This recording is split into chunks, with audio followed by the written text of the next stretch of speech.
अगर किसी के अंदर दम है ना तो खेसारी से हैंड टू हैंड आके बतियाए और वही समर्थन करेगा जो नाजायज औलाद होगा। चार बाद में हो चाहे दुनिया के दिल में रहने वाला इंसान में बाद में हो, लेकिन सबसे पहले नेक पिता भी। आप नाम के साथ साथ फोटो लगा दिए, इसका मतलब आप टारगेट मुझे कर रहे हैं। के नहीं खे बोले सभे गोले बा, लेकिन बात यहाँ नहीं तो क्यों फोटो तो निकल लो। आप नाम रख के गाइए हमें एक राजी में, लेकिन आप नाम के साथ साथ फोटो लगाए, उस पर मुझे आपत्ति हुआ।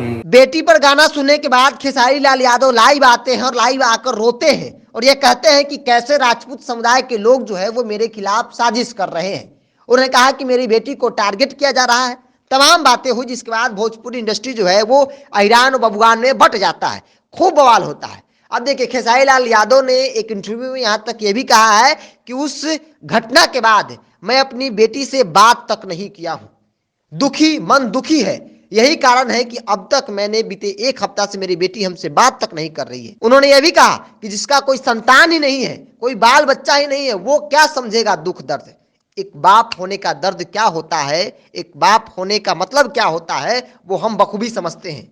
और वो एक कलाकार खेसारी लाल यादव नहीं रोया, एक बाप रोया था, जिसके कारण हम मेरी बेटी से पीछे एक सप्ताह से बातचीत नहीं हुई है। उन्होंने धमकी भरे लहजे में यह भी कहा कि अगर फरियाना है तो किसी भी हाल में तुम आओ, हम फरियाने के लिए तैयार हैं, चाहे नाच गान बजान जैसे भी चाहो तुम, हम तुमसे लड़ने के लिए तैयार हैं। लेकिन एक बाप कभी भी मान सम्मान के साथ, अपने बाल बच्चों की इज्जत के साथ खिलवाड़ नहीं कर सकता है, समझौता नहीं कर सकता है। उन्होंने यह भी कहा कि अगर बेटी की नाम ली गई होती कृति, तो मुझे कोई परहेज नहीं था, मैं कुछ नहीं बोलता। क्योंकि इस देश में, इस दुनिया में कईयों के नाम कृति है, लेकिन उसकी तस्वीर लगाई गई, दुख इस बात को लेकर है।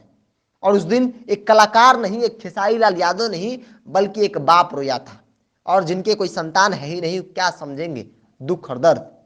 इसलिए इस तरह के गाने जो है नहीं गाया जाए। उन्होंने इस बात का जिक्र किया कि उनके जमाने में जब वो स्टार बन रहे थे, उस वक्त किस प्रकार से नाम ले लेकर गाने गाए गए, लेकिन किसी की तस्वीर इस्तेमाल नहीं की गई, किसी की इमेज को खराब करने की कोशिश नहीं की गई थी। लेकिन आज जिस तरीके से मेरी बेटी को टारगेट किया गया, वो कहीं से भी सही नहीं है। एक बाप जो है कतई बर्दाश्त नहीं कर सकता है। अंत में मुझे लाइव आकर चीजें बतानी पड़ी, रोना आ गया मुझे।